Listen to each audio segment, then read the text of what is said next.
बनारस की गलियों से गंगा के घाटों तक काशी के अध्यात्म की सभी जानकारी मिलेगी आपको ब्लॉगर गुरु के YouTube चैनल पर। आज ही लाइक और सब्सक्राइब करें। कर्पूर गौरम करुणावतारम संसार सारम भुजगेंद्रहारम सदा वसंतम हृदयारविंदे भवम भवानी सहितं नमामि। कार्तिक मास के शुभ अवसर पर बाबा विश्वनाथ की पावन धरा वाराणसी में श्रीमद् भागवत महापुराण की कथा का आयोजन होने जा रहा है।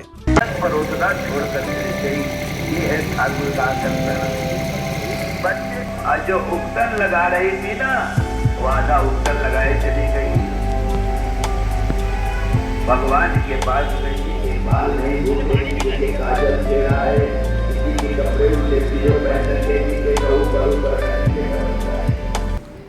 मैं इस समय दूर बद्रीनाथ जी से आपके पास में आया और मुझे प्रसन्नता है कि आज से 4 दिन पहले मैं बद्रीनाथ काशी में गुरु जी की कथा है, तो सबसे पहले तो मैं गुरु जी के चरणों में वंदन करता हूँ, कोटि कोटि नमन करता हूँ। आप सभी मेरी माता बहनें और हमारे काशी के विद्वान जिस व्यासपीठ पर रोशनी दिखाने के या सूरत के सामने थोड़ी सी अपनी लौ दिखाने के ही बराबर होगा, बल्कि उतना भी नहीं है। फिर भी बद्रीनाथ धाम से आया हूँ तो बद्रीनाथ जी का तो एक रिश्ता तो हमारा यही है और दूसरा रिश्ता भी हो, राक्षस हो, निशिचर हो, दिनचर हो, भूत हो, प्रेत, बड़े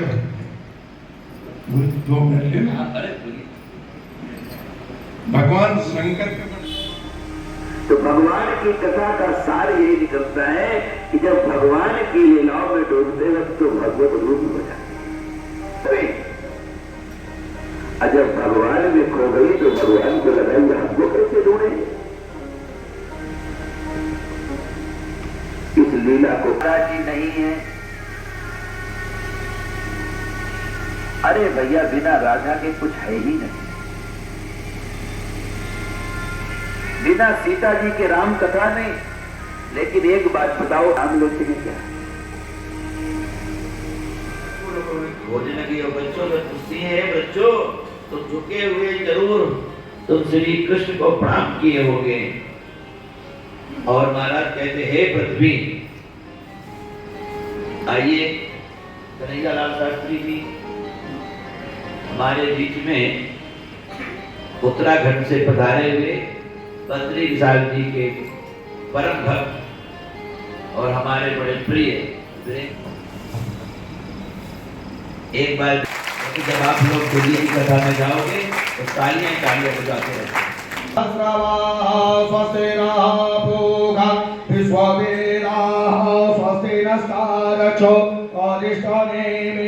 स्वस्ति नो बृहस्पतिर्दधातु बृहस्पतिर्मरुतः कृष्णेवादरः शोभञ्जामानो विदधे भुजगमयो विश्वेनो देवा अवसागमन्यः भद्रं कर्णे प्रणयामदेवा भद्रं पश्येमाक्षभिर्जत्राः स्थिरैः। श्री वेद व्यास स्वरूप हमारे प्रातः स्मरणीय पूज्य गुरुदेव श्रद्धेय श्री अखिलदास जी महाराज इस कथा के आयोजनकर्ता आदरणीय त्रिपाठी जी, तिवारी जी, सभी बंधु बांधव, आचार्य जन और साल हो जाए 30 साल हो जाए, कहते हम भी कृष्ण गोपी का खेल खेले तो महाराज को फिर सही खेल नहीं, मर्यादा नहीं। भगवान ने जो भी लीला किया है उसमें समय की भी मर्यादा है। तो कोई भी व्यक्ति ऐसी कथाओं को सुन करके कृष्ण और गोपी बनने का प्रयास ना करेंगे। यहाँ पर रामचरितमानस में लिखा है कि जो लोग भगवान की नकल करते हैं वो महान पाप के गर्त में गिरते हैं, क्योंकि समर्थ कछु नहीं दोष गुसाई रवि पान, और कोई दूसरा सामर्थ्यवान नहीं हो सकता। तो भगवान जब अंतर ध्यान हो गए पहली बात तो ये समझने की है कि भगवान कहीं बाहर होता ही नहीं, अंदर वाला ही बाहर दिखाई पड़ता है। आज जो बाहर दिखाई पड़ता है वो तुम्हारा ही तो होता है, तुम्हारा ही तो प्रतिबिंब है, बिंब का प्रतिबिंब है। भगवान है बिंब और हम सब हैं प्रतिबिंब। इसको ऐसे समझना जैसे ऊपर आम, एक आम का वृक्ष है, उसमें आम लगे हैं और दर्पण में उसकी छाया पड़ रही है। तो हम क्या करते हैं, आम को नीचे दर्पण में हाथ मारते हैं तो शीशे में टकराते हैं, आम तो असली मिलता नहीं। और जब ये पता चल जाए कि ऊपर है, हर आदमी ऊपर इशारा करता है, भगवान ऊपर है। ऊपर का मतलब है ऊंची स्थिति जब हो जाती है, पुरोगामी साधना हो जाती है। जब हम सहस्त्रवार चक्र में पहुंच जाते हैं उस मैं प्रोफेसर बी.डी. त्रिपाठी पर्यावरण वैज्ञानिक हूँ और पिछले 50 वर्षों से मैं गंगा प्रदूषण नियंत्रण के लिए कार्य कर रहा हूँ। चूँकि बेसिस मैं वैज्ञानिक हूँ और पैदा हुआ तो एक धार्मिक परिवार में पैदा हुआ। हमारा जहाँ तक मानना है कि आज के समय में बहुत से जो लोग धार्मिक हैं वो विज्ञान की बातों को बहुत सा नहीं जानते और जो वैज्ञानिक हैं उनको धर्म के बारे में कम जानकारी है।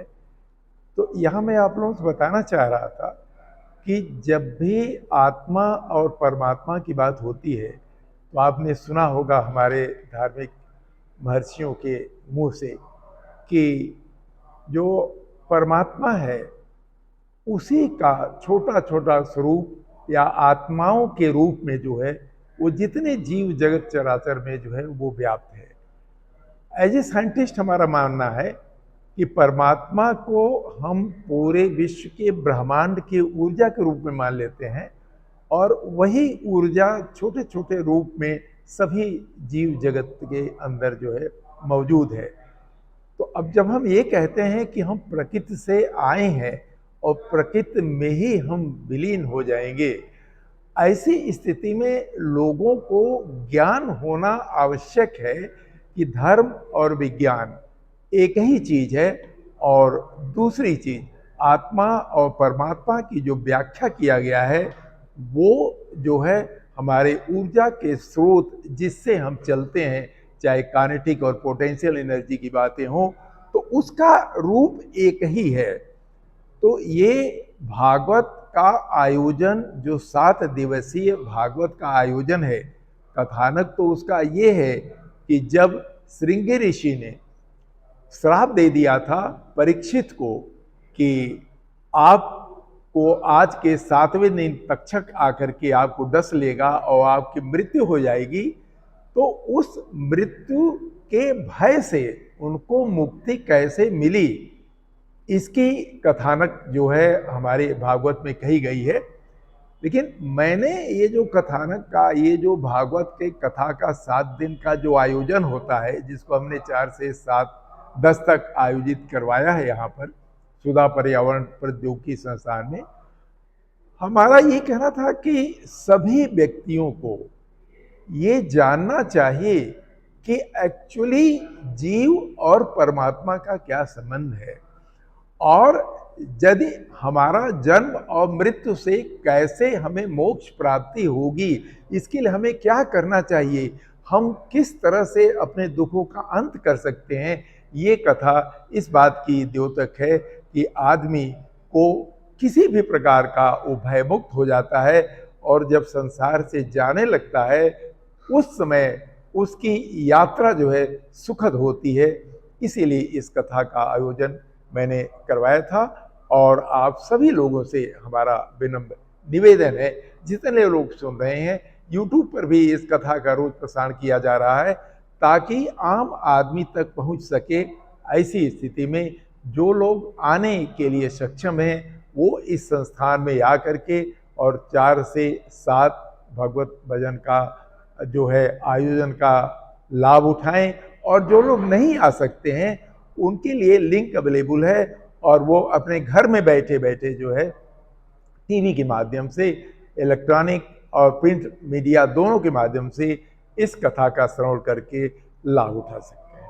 सर वर्तमान क्या कहेंगे इसके लिए? देखिए, इसीलिए इस भागवत का आयोजन जो किया गया है कि हिंदू धर्म में जो कुरीतियां आ गई हैं कालांतर में, उस चीज का कैसे आपको पता लगे, उसका मोह आपको कैसे भंग हो, और जिस चीज को हम समझते हैं कि यह गलत है, जो भ्रांतियां हैं लोगों के दिमाग में, हिंदू धर्म और शाश्वत जो विचार है, आदमी का जीव जगत का जो एक्चुअल मोक्ष प्राप्ति की कामना है, उसको भागवत ही एक ऐसी कथा है जिसके माध्यम से आप श्रवण कर सकते हैं और अपने को ज्ञान प्राप्त कर सकते हैं।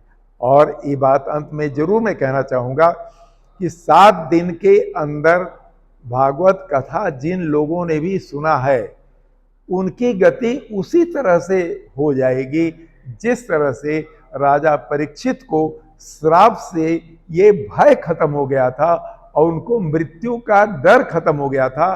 तो यदि वास्तव में ये 7 दिन का श्रीमद् भागवत का जो आयोजन किया गया है, उसका श्रवण कोई कर ले तो वह भयमुक्त हो जाएगा और सारी लिप्सा से आप कह सकते हैं कि दूर हो जाएगा। तो आप आम को नीचे दर्पण में हाथ मारते हैं तो शीशे में टकराते हैं, आम तो असली मिलता नहीं। और जब ये पता चल जाए कि ऊपर है, हर आदमी ऊपर इशारा करता है, भगवान ऊपर है।